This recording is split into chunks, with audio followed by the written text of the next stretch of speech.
살아계신 하나님 아버지, 감사와 찬송과 영광을 올려드립니다.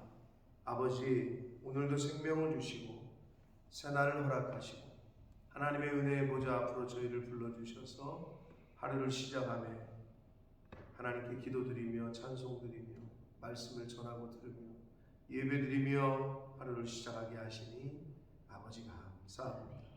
아버지 하나님, 진리가 너희를 자유케 하신다 했습니다. 이 세상에 살면서 이 세상 것들로 인하여 마음이 상하고 이 세상에 있는 일들로 인하여 사람으로 인하여 상처를 받고 아버지, 이제는 그것들로부터 구속되는 영향을 받는 자 아니라 성령께서 주시는 자유함과 기쁨과 평안함 가운데 하루하루를 살아갈 수 있도록 하나님의 영으로 말씀으로 저희들의 심령을 채우고 그 말씀이 주시는 자유함을 누리며 맛보며 감사하며 사는 저희들 되게 해 주옵소서. 아버지, 이 시간 하나님의 말씀을 저희 귀로 듣고 마음으로 받기를 소원하오니 성령 하나님께서 이 시간을 온전히 주장하여 주옵소서. 예수 그리스도 이름으로 축복하며 기도 올리옵나이다. 아멘. 자, 호세아서 5장에서는 북이스라엘 사람들, 백성들의 그 타락한 모습과 백성들뿐만 아니라 제사장들 그리고 왕족들, 이스라엘 전체가 타락한 모습들을 다시 한번 거론하십니다. 제사장들의 타락은 영적 타락을, 영적인 간음을 불러일으켰고 결국 우상숭배라는 것으로 인해서 하나님께서 이스라엘 백성들을 떠나시고 벌하시는 그러한 결과를 초래하게 됐습니다. 오늘날도 마찬가지입니다. 우리가 몰라서 그렇지 영국은 이미 동성애도 합법화한 나라고, 호텔 가면 여러분 가끔 보면 무지개 깃발 걸려 있는 데가 있어요. 그거는 동성애를 웰컴한다는 거예요. 여러분 이제 다른 여행을 많이 가보시면, 제가 요번에 그 벨기에 쪽하고 네덜란드 갔다 오면서 느낀 거는, 아무리 좋은 호텔도 샤워실에 쇠로 돼 있지 않아요. 호수가 샤워 하잖아요. 쇠 파이프 있잖아요. 쇠 아니에요? 쇠? 집사님은 쇠? 고무로 돼 있어요. 제가 그걸 느낀 거예요. 요번에 가는 호텔만. 왠지 모르시겠다고? 그게 제가 볼 때는 쇠로 하면은 항문을 세척하기가 어려워요. 그래서 동성애자들은 항문을 세척을 해야 되거든요. 그럼 이걸 틀어서, 이게 근데 보니까 너무 좋은 깨끗한 호텔인데도 고무야. 아니 이거 안 어울리는 거야. 이 인테리어하고 이 시설하고. 아무리 봐도 이거를 왜 다른 거는 막 금장으로 하고 스테인리스로 다 되어 있거든. 심지어 이 수전도. 근데 고무야. 그래서 제가 이게 그렇다고 하더니 진짜 그렇구나. 동성애자들을 위하는 거죠. 고무여야지 이거를 항문을 세척하기가 좋대요. 이미 그렇게 돼버렸어요. 우리나라 며칠 전에 서울시청에서 이제 동성애 퀴어 축제를 했단 말이에요. 거기에 이제 반대하는 기독교, 이규 목사님을 중심으로 대학생들과 교회들이 반대 집회를 열었죠. 그거 소수의 인권, 성소수자라고 그러잖아요. 그러면 성다수자들의 인권은 어디 갔냐? 도대체 그러니까 사실 말이 앞뒤가 안 맞는 건데, 소수자의 인권, 그러면 성다수자의, 그러니까 역차별이죠, 역차별. 그거에 대해서 이제 목소리를 내고, 그러나 죄송한 말씀이지만 대부분의 기독교는 뒤에서 기도해 주겠지라는 생각이지만 행동으로 옮기질 않아요. 나와서 소리를 내거나 정부에 대해서 이걸 잘 안 해. 대부분의 기독교가 침묵하고 있지. 그러면 그런 일을 하는 목사들은 정치하는 목사인가? 그럼 사회가 지금 타락하고 있고 나라가 지금 영적으로 그렇게 되어져 갈 때 교회가 어떻게 있어야 됩니다. 마틴 루터의 종교개혁은 목숨을 건 말 그대로 프로테스탄트라는 말을 들을 정도로 반항, 이단화, 믿음은 행동하는 거다. 저는 그거에 한 표를 던져. 어떤 분들은 믿음은 기도하는 거다. 그것도 맞습니다. 그러나 믿음은 동사라고 하는 말이 있듯이 믿음은 순종하는 것, 즉 행해야 됩니다. 북이스라엘 백성들뿐만 아니라 제사장들, 왕들, 지도자들 아주 토탈리 타락을 했단 말이에요. 가장 근본적인 원인은 이 사람들이 하나님을 떠났어요. 그 과정에서 가장 결정적인 역할을 한 것은 지도자들의 타락 그리고 제사장들의 타락입니다. 하나님에게 제사 드리는 거 관심 없고 제사자에게 관심이 없고 제사자가 갖고 오는 재물에만 관심이 있습니다.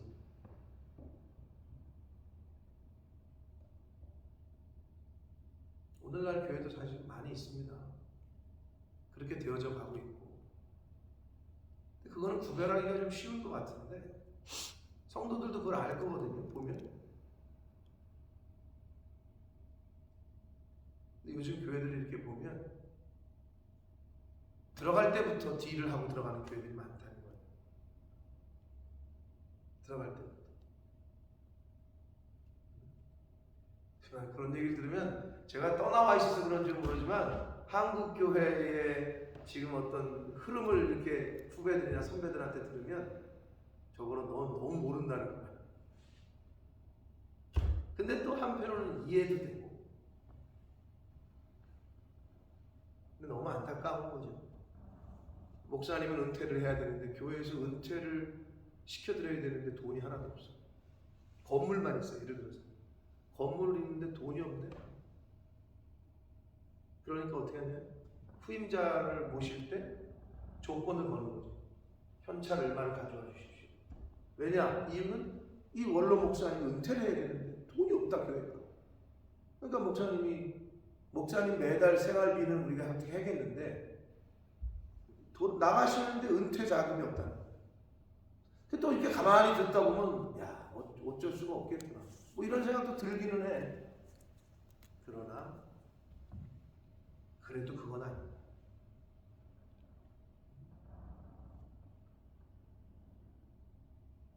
그거는 근데 이미 그렇게 하는 교회들이 많아졌고 심지어 요즘은 또 어떻게 하느냐 50대 이전의 목사를 초빙을 안 한다. 48 그때가 40대 후반이 딱 좋거든요.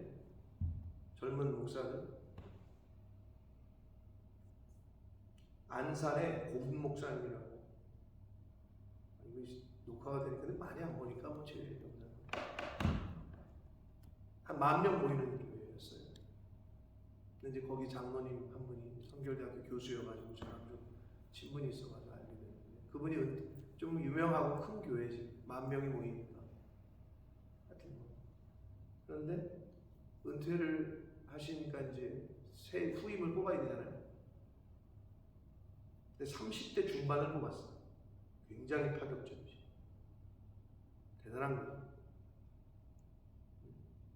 이분은 70은 넘어서 이제 은퇴를 하시는데 30대 중반 대단하다고 내가 와 정말 새바람이네요. 제가 그랬던 기억이 있는데 요즘은요 근데 50대 미만을 안 뽑는데 왜 그런 줄 알아요? 50대 전이면 이분이 계속하면은 원로 목사입니다. 법적으로. 그럼 원로가 되면 교회법상 은퇴를 해도 그 교회에서 돌아가실 때까지 사례를 드려야 돼요. 담임 목사의 70%. 각 교단마다 좀 다르긴 한데 그렇게 돼 있어. 거의 똑같아. 장로교원, 감리교원. 담임 목사의 70%를 돌아가실 때까지. 이제 그게 이제 헌법이란 말이에요. 교회법. 그러니 장로들이 어떻게 하느냐? 51살, 52살을 뽑아. 왜? 그분은 아무리 이렇게 해도 70까지 하면은 원로가 안 되거든. 그러니까 자기들한테 부담이 덜한 거야. 그러면서 누가 나한테 전화 왔어. 양 목사 너가 딱이다 지금. 50 전이면 요즘 안 뽑는다. 50이 넘어가야 되는데 또 50 중반 후반 되면은 어떻게? 또 너무 나이가 많잖아. 그건 좀 안 좋고 50대 초반을 원한다는 거야. 야, 그런 소리 들으면서 어떻게 교회가 난 진짜 물론 저도 한국에 있었으면 그 물에 그냥 그 흐름에 이렇게 있겠지. 근데 제가 나와 있다 보니까 나와 있으니까 이렇게 객관적으로 보이는 거지.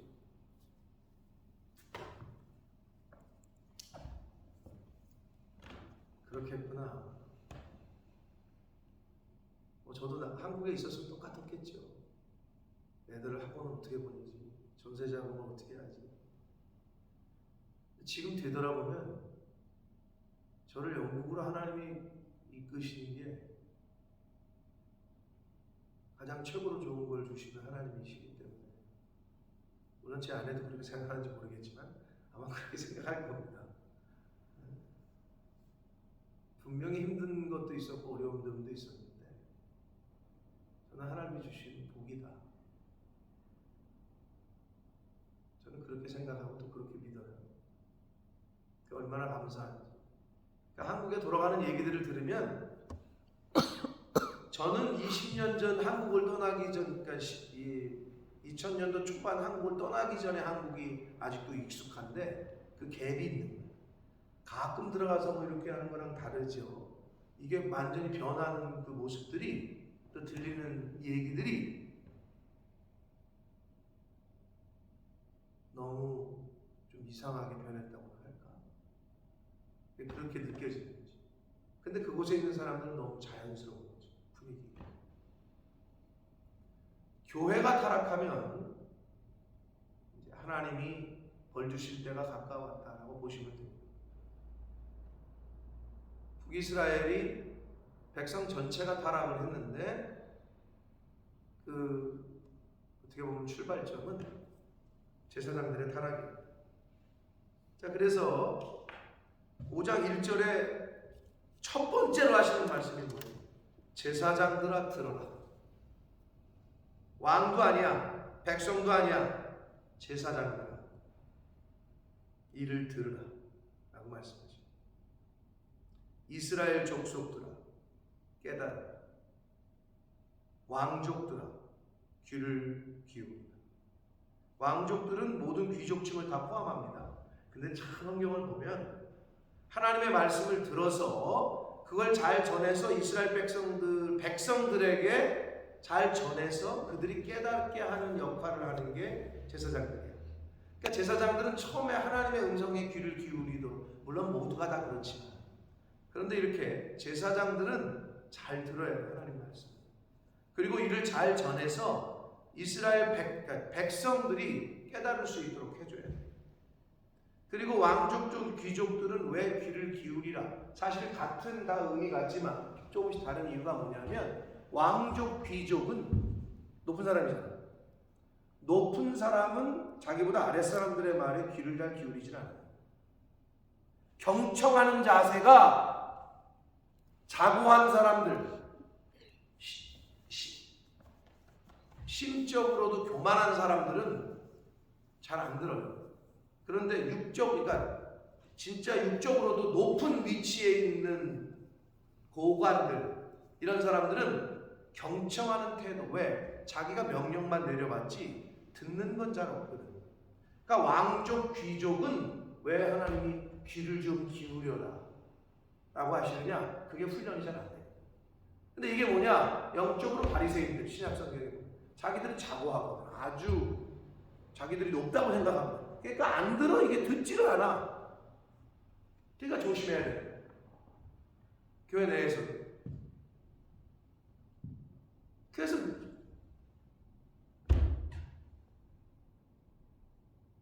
교회에서 장로들이 아멘한다, 장로들이 술선수범한다, 그 교회는 성공합니다. 부흥합니다.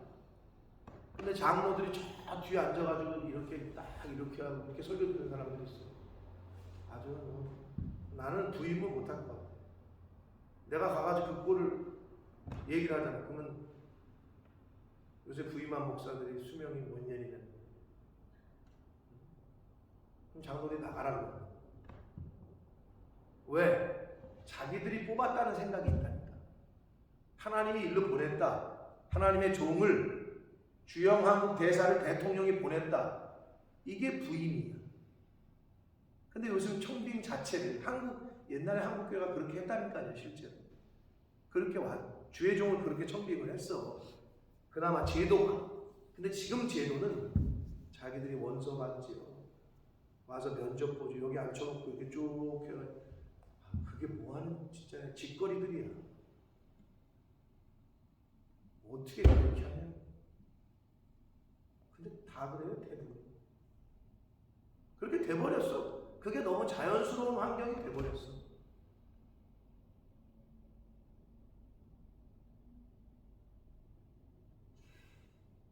그러니 장로, 권사, 집사 한마디로 교회 내에 오래 있는 분들부터 은혜를 받고 아멘 소리가 크잖아요. 그럼 그 교회는 부흥할 수밖에 없어요.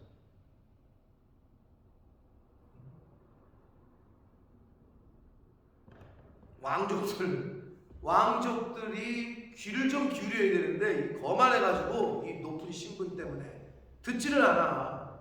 근데 이거는 듣고 깨닫고 귀를 기울이는 이 모습들은 우리 모두에게 있어야 되는 모습이에요. 왜? 우리 안에 이런 왕족과 같은 요소, 교만한 요소, 바리새적인 요소, 내가 그래도 목사 아들인데, 내가 그래도 장로인데, 내가 그래도 교회를 몇 대째 믿는 집안인데, 이런 바리새적인 요소, 그거 버리고 말씀에 귀를 기울이고 경청하는 자세, 그리고 깨달으려고 힘쓰고 애쓰는 자세가 우리에게 필요하다. 자, 그러시면서 뭐라고 그러냐? 너희에게 심판이 있을 거다. 너희에게 심판이 있나? 너희가 미스바에 대하여 올무가 되며 바볼 위에 친 그물이 되며. 여기서 미스바는 그 사무엘이 회개운동을 일으켰던 그 미스바는 아닙니다. 동명이인이 아니라 동명이 같은 지역, 다른 지역의 이름만 갖고 다른 지역이다. 그러니까 사무엘이 금식을 선포했던 베냐민 땅에 있던 미스바가 아니고요. 이거는 길르앗 동쪽에 있었던, 요단 동편에 있었던 미스바다. 아무튼 그 미스바와 다볼이 그물이 되고 올무가 됐다는 말은 뭐냐면요, 당시의 북이스라엘 지역에서 가장 우상 숭배가 활발했던 지역을 말해요. 그러니까 두 지역을 중심으로 너희들이 우상 숭배를 했기 때문에 그것 때문에 너희들에게 올무가 되고 너희들에게 그물이 된다. 그래서 너희들에게 심판이 있을 거다. 지금 이 말씀을 하시는 거예요. 패역자가 살육죄에 깊이 빠졌음에 내가 그들을 다 벌하노라. 패역자는 이스라엘 백성 전체를 의미합니다. 패역했다는 것. 하나님을 떠나고 우상 숭배하고 하지 말아야 할 짓거리들을 하고, 그래서 패역하다라는 말을 쓰고 있습니다. 그러니까 그게 누구냐? 이스라엘 백성입니다. 에브라임은 내가 알고 이스라엘은 내게 숨기지 못하나니 에브라임아 이제 네가 음행하였고 이스라엘이 더러워졌다. 에브라임은 이스라엘 북이스라엘 지파 중 10지파 중에 가장 큰 지파라고 했어요. 결국 에브라임은 서울 하면 대한민국을 대표하듯 에브라임 하면 북이스라엘을 대표한다. 같은 의미다. 보시면 됩니다. 한마디로 북이스라엘 너희가 음행했고 더러워졌다. 4절 그들의 행위가 그들로 자기 하나님에게로 돌아가지 못하게 하나니. 왜 자기 집으로 못 들어가요? 바람 폈으니까. 딴짓거리하고 바람을 폈으니 자기 집으로 어떻게 들어가요? 지금 그 얘기. 글로 못 간다는 거야. 하나님께 돌아가지 못한다는 거야. 왜? 음행했으니까. 그러시면서 뭐라 그래요? 이는 음란한 마음이 그 속에 있어 여호와를 알지 못하는 까닭이라. 중요한 말씀. 음란한 마음이 있으면 하나님을 알지 못해요. 딴 여자를 품고 있으면 또 이미 그게 발각이 되면 집에 못 들어오지. 집에 들어오게 하겠어? 바람핀 여자, 바람핀 아내를, 남편을 안 들어오게 하겠지. 그리고 바람을 폈다는 것 자체는 그 상대방의 마음을 완전히 짓밟은 거고 신의를 깬 거고 그 마음을 알아주지 못하는 거지. 그 얘기랑 똑같아. 우상 숭배는 곧 음란이기 때문에 음란한 마음이 있으면 하나님을 알지 못해. 그리고 하나님께로 돌아갈 수가 없어요. 그래서 우리가 회개해야 되고 경건해야 되고 거룩해야 되고 성결해야 되는 이유가 하나님은 똑똑한 자를 쓰시는 게 아니라 하나님은 능력 있는 자를 쓰시는 게 아니라 하나님은 순전한 사람을 쓰십니다. 하나님은 정직하고 깨끗한 영의 소유자를 사용하십니다. 그래서 거짓을 떠나라고 하는 거예요. 거짓은 belong to 사단이에요. 정직은 belong to 성령이에요. 그러니까 아주 간단해요. 그러니까 우리가 이 세상 살면서 아주 정직하게 살려고 힘쓰고 애쓰면 하나님이 그 사람을 이끌고 가. 거짓을 자꾸 말하잖아요. 그러면 이건 사단이 그 사람을 이끌고 가. 근데 그 결과 마지막은 완전히 천지차이인 거죠. 이 세상에서는 거짓말하는 사람들이 좀 잘 되는 것처럼 보여져. 그리고 정직하게 사는 사람들은 바보 취급당하고 어리석고 멍청하고. 그러나 그 결국은 너무 큰 차이가 납니다. 저와 여러분 안에 그 음란이 가는 거 아니에요.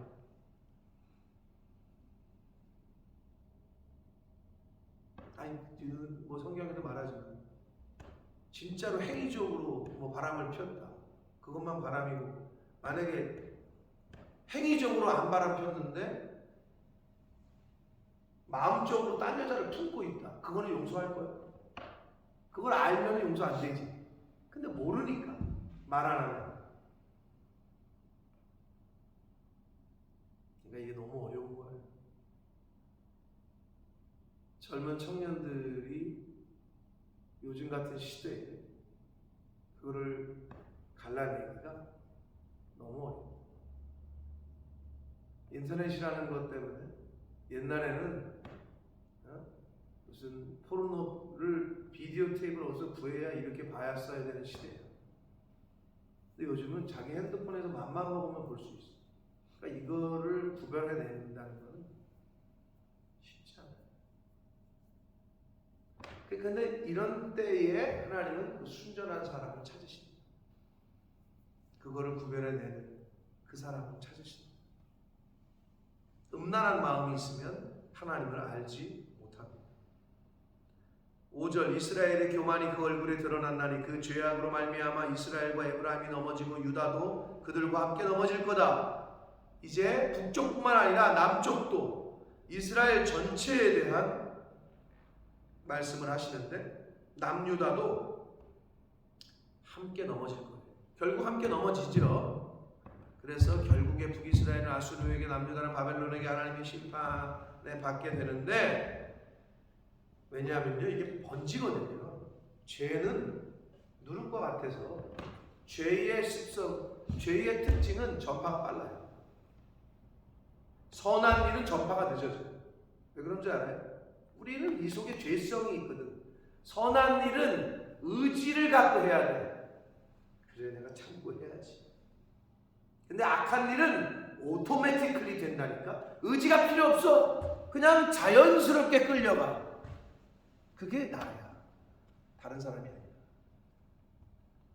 근데 선한 일은 하나님 기뻐하시는 일은 아주 의지를 가져야 돼.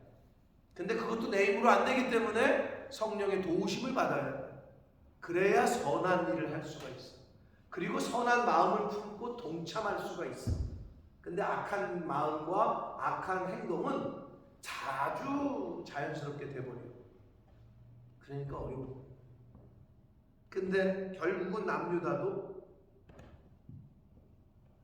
죄가 누룩이 번져가지고 그들과 함께 넘어질 거다 이렇게 돼 있잖아요. 그러니까 우리가 이런 걸 역사적인 이 말씀들을 보면서 정말 조심해. 그래서 뭐래요? 금묵자흑이야. 자꾸 그쪽을 가까이 하면, 묵을 가까이 하면 어두워져. 흙이 돼. 그런데 자꾸 깨끗한 쪽을 가까이 하면 깨끗하게 되는 거예요. 맹모삼천지교죠. 그러니까 자꾸 교회를 가까이 하고 자꾸 하나님의 말씀을 가까이 해야 되는데 자꾸 세상만 가까이, 자꾸 교회를 떠나. 그러니 안 되지. 말 그대로 잘 될 턱이 있나? 안 된단 말이야. 6절 그들이 양떼와 소떼를 끌고 여호와를 찾으러 갈지라도 만나지 못할 것은, 이 말은 뭐예요? 제사 드리러 가. 화목제를 드리건 속죄제를 드리건 당시에, 오늘날로 말하면 뭐예요? 교회를 와. 실컷 하나님이 싫어하는 짓은 다 해놓고 교회를 오는 거지. 실컷 교회에 그냥 분란을 일으키고 교회는 와서 예배는 드려. 이 얘기랑 똑같은 얘기야. 그럼 어떻게 해야 돼요? 하나님이 그래도 만나지 못할 것이다. 왜? 이미 그들에게서 떠나셨기 때문에. 여러분 이거 가슴에 새겨야 됩니다.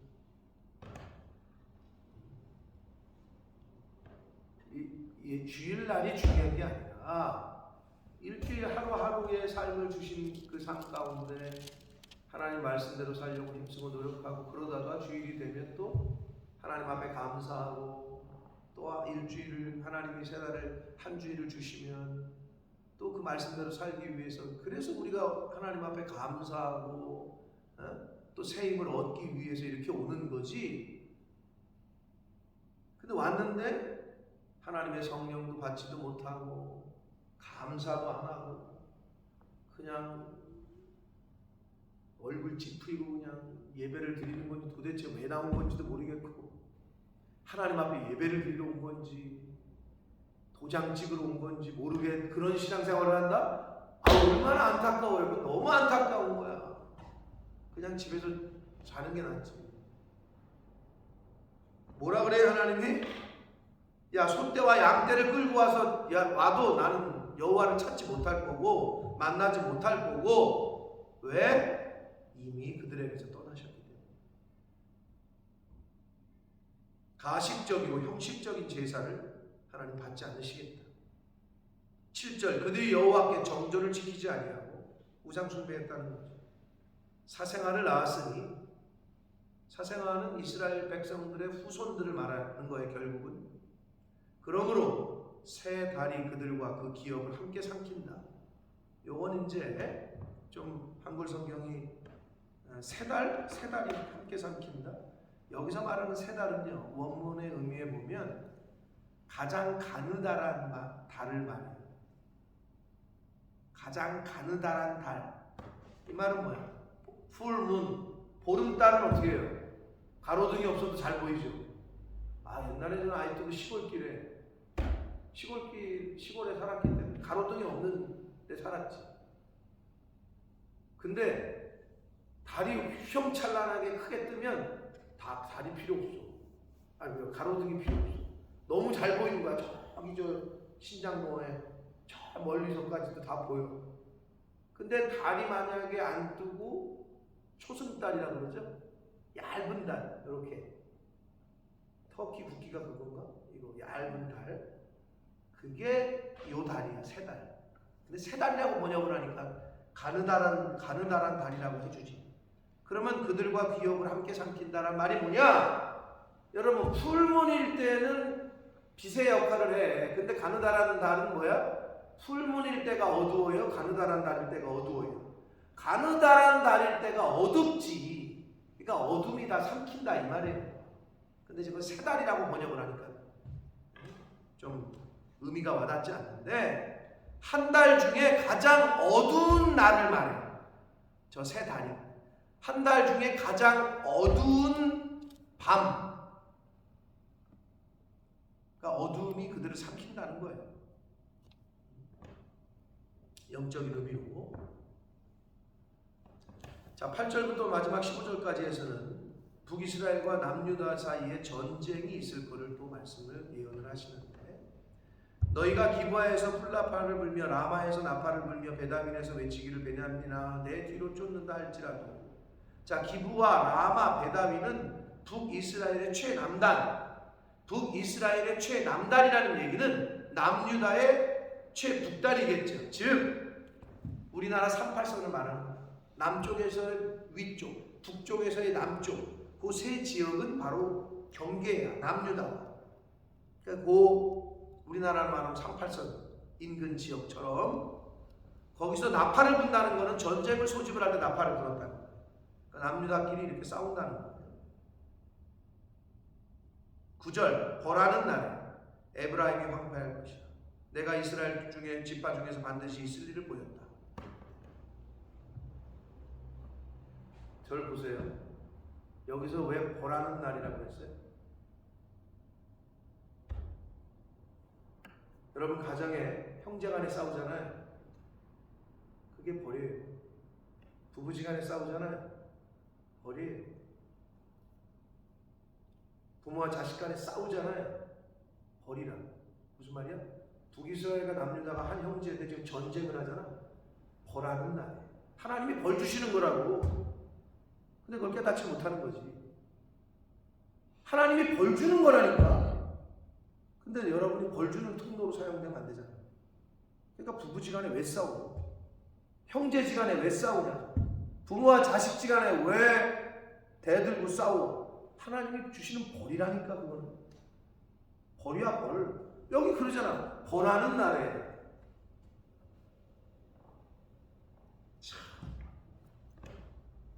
벌 주시는 거예요. 벌. 징계하시는 거예요. 에브라임 북이스라엘이 황폐할 거다. 내가 이스라엘 지파 중에서 반드시 있을 일을 보였다. 하나님은 예고 없이 심판하지 않으세요. 노아 때도 그랬고 예레미야 때도 그랬고 항상 먼저 알려주시고 항상 예고를 해.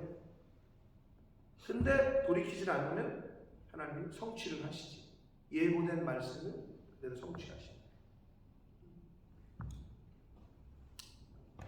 10절, 유다 지도자들은 경계표를 옮기는 자 같으니 내가 나의 진노를 그들에게 물같이 부을 것이다. 경계표는 지계표라고도 번역이 할 수 있는 건데요, 하나님께서 이스라엘 지파들에게 땅을 분배하실 때, 땅을 분배하시고 나서 너네 다른 땅, 남의 떡 신경 쓰지 말라. 하나님이 딱 갈라주시고 경계를 정해주셨어요. 그럼 오늘날에는 뭘까요? 이 지계표와 경계표. 오늘날의 지계표, 경계표는 뭐예요? 그 당시에야 땅을 분배해서 하나님이 갈라주셨어. 이게 경계표, 지계표. 이걸 영적으로 해석하면 뭘까요?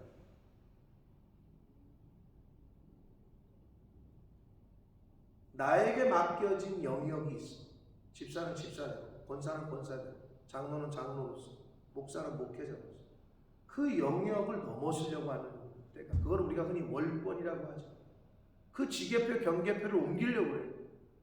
근데 이미 제가 누누이 말씀드렸죠. 많이 옮겨졌어. 장로를 왜 뽑았어? 아니, 왜 세웠어? 아론과 훌, 모세의 팔을 받치기 위해서 세웠다니까.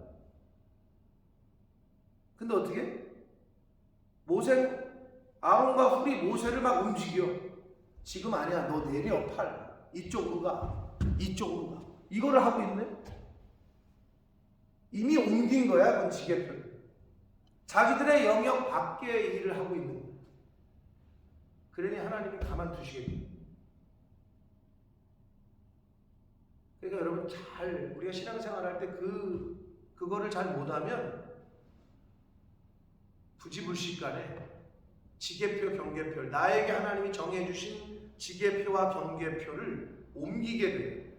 그럼 여기서 뭐라 그래요? 내가 나의 진노를 그들에게 물같이 부을 거야. 아니, 하나님이 살아계신데 그걸 가만히 두시겠냐? 에브라임은 사람의 명령 뒤따르기를 좋아함으로 딱 돼 있잖아요. 북이스라엘이 왜 멸망한 거야? 하나님의 명령을 뒤따르기를 좋아해야지. 왜 사람의 명령을 뒤따르기를 좋아하냐고.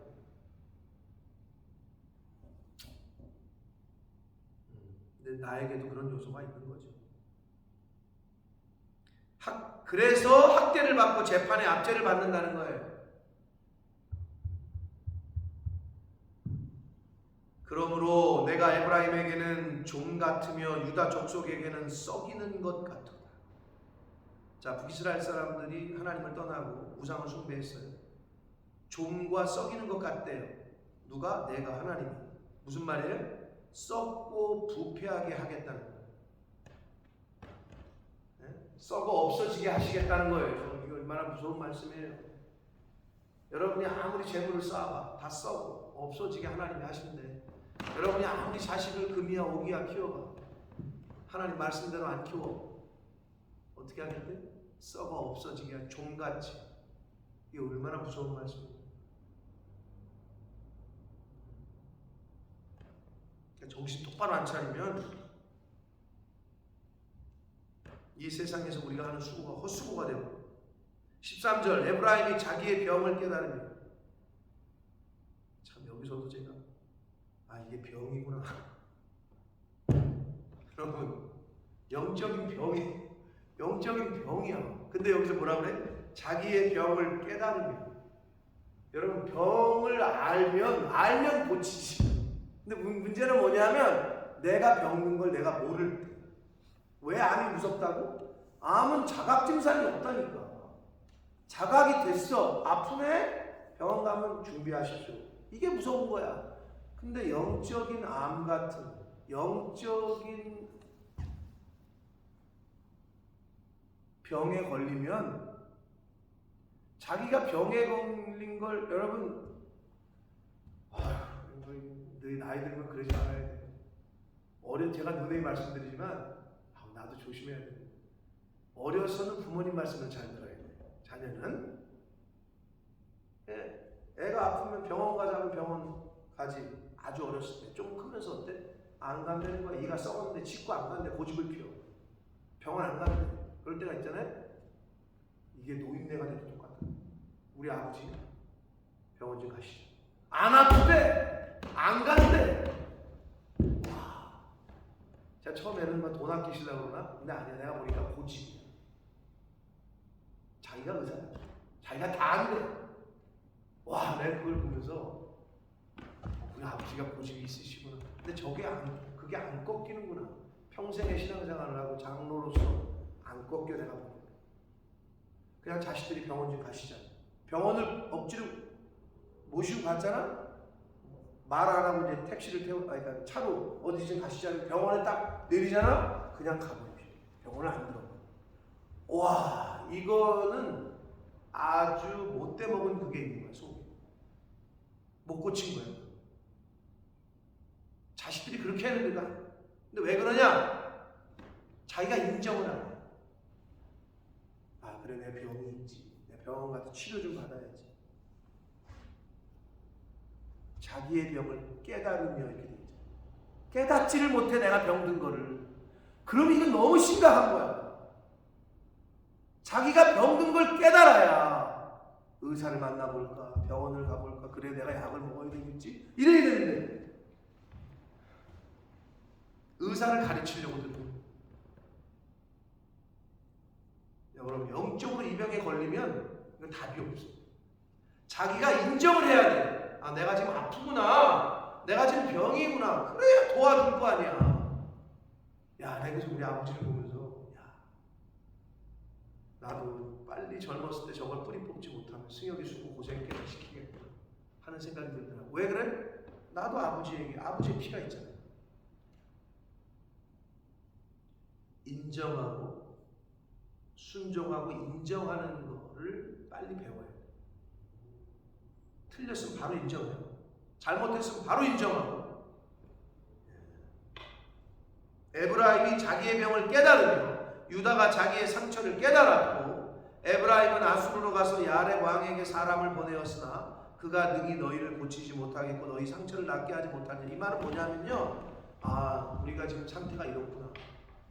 깨닫긴 깨달았는데 북이스라엘의 역사 가운데 깨닫긴 깨달았다. 이러다 망하겠구나.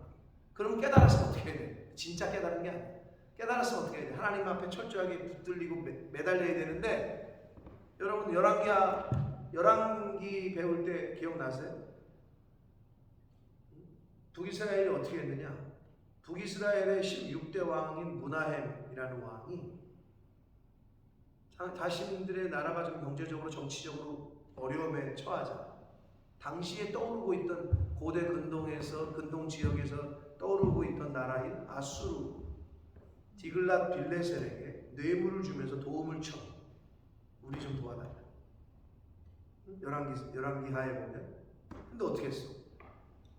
처음에는 그런 뇌물을 주니까 도와주는 것 같고 안 쳐들어오고 자기들을 보호해 주는 것 같았지. 근데 어떻게 됐어? 수백에 잡혀 먹었잖아. 그냥 이게 우리가 보고 배워야 돼. 사람을 의지하면 그 꼴 나는 거야. 처음에는 도와주는 것 같아. 웬걸 통째로 집어삼켰잖아. 그가 능히 너희를 고치지 못하고 너희 상처를 낫게 하지 못할까. 14절 내가 에브라임에게는 사자 같고 유다 족속에게는 젊은 사자 같으니 바로 내가 움켜갈지라도 내가 탈취하여 갈지라도 건져낼 자가 없을 것. 하나님께서 결국 젊은 사자. 근데 결국 아수르가 그들에게 있어서 젊은 사자 노릇을 했지. 그래서 결국 북이스라엘은 아수르에게 멸망당하게 됐습니다. 15절 그들이 그 죄를 뉘우치고 내 얼굴을 구하기까지 내가 내 곳으로 돌아가겠다.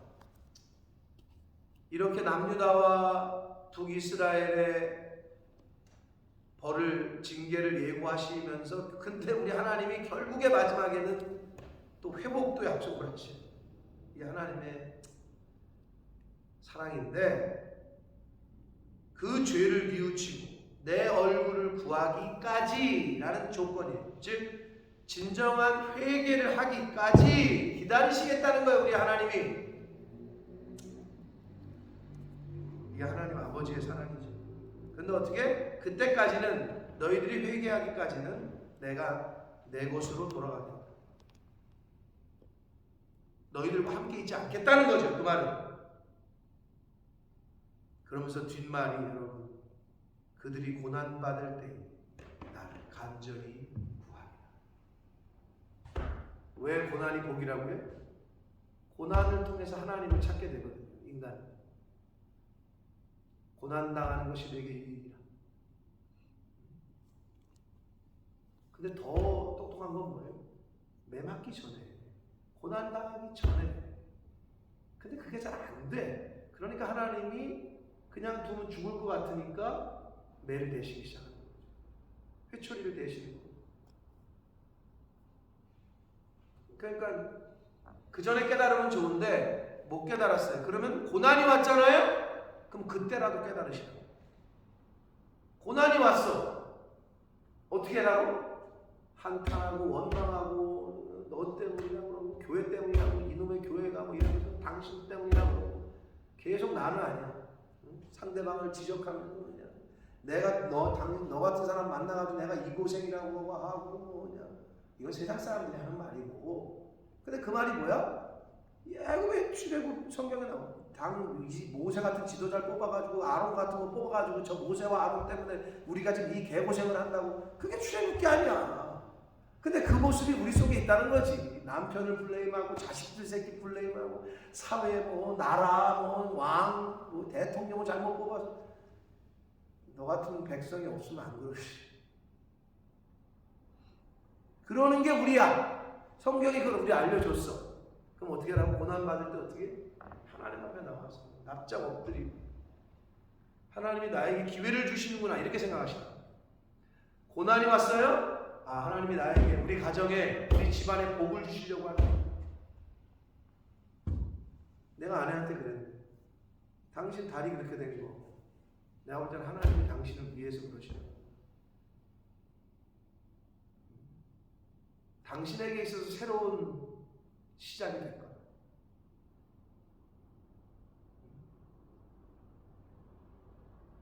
여러 가지로 막 그러고 있죠.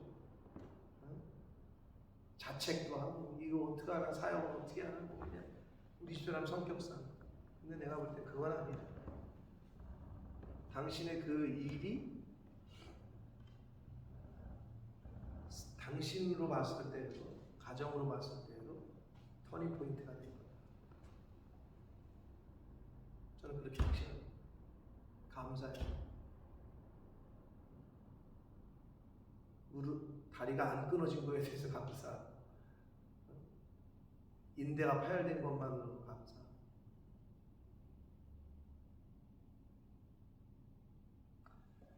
고난 당하는 것이 고난 당할 때에 나를 간절히 구하게 될 거다라고 성경은 하나님은 말씀해 주셨습니다. 사랑하는 성도 여러분, 혹시 여러분의 지금 가정에 개인적으로 자기가 스스로 생각할 때 고난이라고 생각되는 것이 있습니까? 그 전에 먼저 해야 될 건 뭐예요? 내가 병들었진 않았는지, 내가 하나님을 떠나진 않았는지, 내가 영적인 병에 걸린 건 아닌지를 먼저 깨달으시고, 병에 걸렸다면 사람을 찾지 마시고 빨리 하나님께 나오시고 말씀 앞으로 나오시고, 여호와 라파라고 하셨는데 하나님 앞에 나오셔야 되지. 어디로 가? 그 중심을 하나님은 보신다니까. 얘가 진짜 나를 의지하는 건지 아니면 그냥 허울만 그렇고 얘는 사람을 의지하는 건지, 그건 자기도 잘 모를 때도 있지. 하나님은 정확하게 하셔, 우리 속. 그러니까 우리가 순전하게 하나님 앞에 믿음을 올려드릴 때 기적이라는 게 나타나는 거죠. 순미라고 있잖아요. 순미 기억나세요? 가끔 오는 여자 자매 하나 1년에 한 번씩은 왔었는데 아마 이번 주에도 내려올 거예요. 여행을 와 있는데 런던에 와 있는데 순미라고 얼굴 보시면 안 돼요. 어머님이 목사님이시거든요. 나중에 목회를 하시는 목사님 되시고, 이제 제 아내 한국 갔을 때 좀 만나고 그렇게 한 것 같은데, 무릎이 십자인데 무릎 연골판인가? 뭐 연골이 다 없어졌대.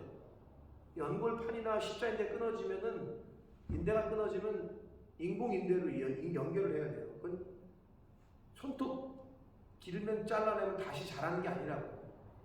여기 있는 인대나 연골이 다 없어졌대. 그럼 이제 인공으로 채워 넣어야 되는 거예요. 근데 그때 그 목사가 되신 이유가, 하나님 나 걷게 해주시면 내가 하나님 앞에 남은 인생 헌신하겠다. 근데 기적인 거지. 연골판이 새로 생겼대. 그러니까 의사들이 볼 때도 이거는 어떻게 말을 할 수가 없다는 거예요. 지금 잘 걸어다니셔? 그래서 목회를 잘 하셨고 지금 은퇴하셨는데, 온 가족이 한 방에서, 순미가 또 알면 그럴 텐데, 지질이 경제적으로 너무 가난한 목사님, 또 엄마가 목회를 한다는 거예요.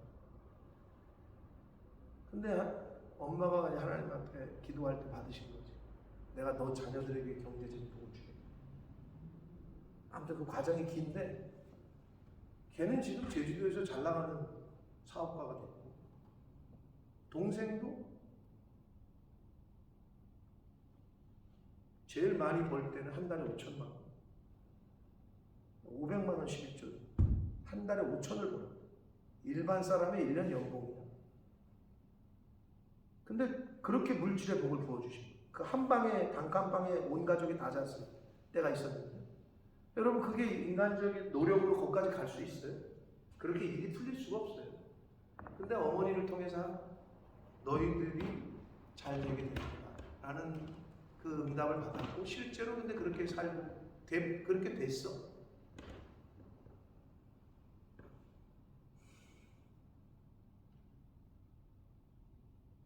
결국은 왜 누구네 가정은 저렇고 누구네 자식들은, 누구는 저런 기적을 체험하나? 죄송하지만 그 키는 내 믿음이다. 내 믿음이야.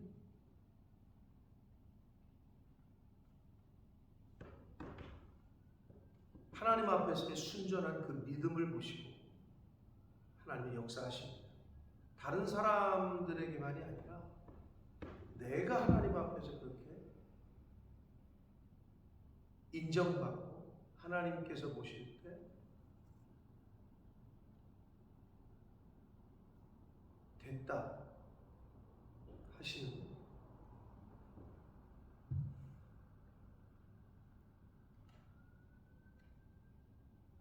그 권사님이 보셨다고 집사님 봤어요? 그 영상? 못 봤어요? 아직 못 봤어요? 한번 보시라니까. 붓도막 들어갈 때 어떻게 했다고? 부엌 들어갈 때 네가 네 아들, 큰아들 순주지, 네가 나를 더 사랑해. 그 말이 무너지셨다는 거예요. 큰아들을 데려가셨구나 하나님. 보셨어요? 그거. 하나님이 그렇게 우리에게 근데 걱정은 너무 하지 마세요. 그 정도 되는 분들에게만 그런 시험이 오는 건데, 그러니까 그렇게 쓰임을 받으시겠지? 하나님께서 인정하고 하나님께서 이제 됐다라고 하는 거기까지 가시면 모든 게 끝난다. 하나님이 높이시면 우리의 상상을 초월합니다. 근데 하나님이 풀어주지 않으시면 계속 막혀있다. 결국은 우리의 믿음. 성경은 계속해서 그 이스라엘을 통해서 하나님이 택하신 사람들의 이 말씀을 통해서 우리에게 그걸 알려주십니다. 너가 진짜 하나님을 하나님으로 인정하고 믿냐? 너가 진짜 너의 인생의 주인이 나인 걸 네가 믿냐? 그거를 우리 삶 가운데서 인정하고 보여드리는 삶을 사시면 알아서 하나님께서 여러분의 인생과 여러분의 문제와 여러분의 자녀들과 책임지시고 이끌어 가실 줄 믿습니다. 여러분, 다른 거 걱정하지 마시고 하나님 아버지께서 나에게 최고로 좋은 걸 주십니다. 이걸 믿으시라.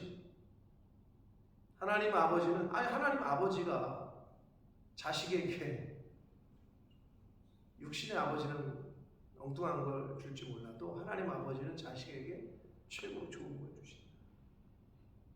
이 믿음만 안 흔들리시면 돼요. 그 믿음만 갖고, 그래서 다리가 부러졌는데도 그래도 최고로 너에게 좋은 거예요. 쇄골뼈가 부러졌는데 너에게 최고로 좋은 타임. 그렇게 믿고 그렇게 범사에 감사하시면 하나님께서 이전보다 더 좋은 것으로 채우시고 인도해 주실 줄 믿습니다. 그게 성경 66권을 통해서 주시는, 우리에게 주시는 교훈입니다. 그 믿음으로 오늘을 사시고 남은 인생을 사시는 저와 여러분이 되시기를 예수 그리스도 이름으로 축복합니다. 살아계신 하나님 아버지, 감사와 찬송과 영광을 올려드립니다. 아버지 하나님, 북이스라엘이 남유다가 영적인 간음을 하고 병들었음에도 자기의 병을 올바로 깨닫지 못하고 사람들을 의지하고 인간들을 의지하고 강대국을 의지하려다가 결국에는 그 의지했던 강대국들에게 멸망을 당합니다. 아버지, 나의 모습은 어떻습니까? 내 안에도 사람을 의지하려고 하는, 내 안에도 하나님이 아닌 다른 것들을 우선하는 그런 마음이 있지 않습니까? 내 안에도 하나님이 정해주신 직예석을, 경계표를 옮기려고 하는 그런 교만한 마음이 혹시 있지는 않습니까? 아버지, 하나님이 살아계실진데 두렵고 떨리는 마음,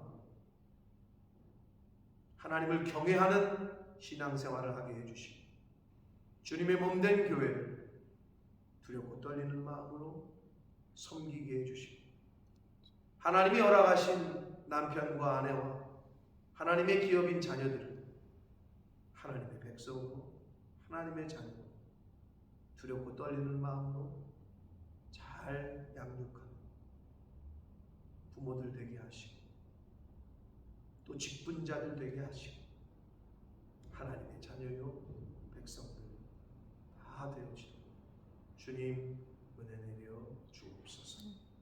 오늘도 하나님이 주신 생명과 시간과 건강과 모든 환경 가운데 감사와 기쁨과 평안이 넘치는 한날이 되도록 인도해 주심을 믿사오고 예수 그리스도 이름으로 축복하며 기도드리옵나이다.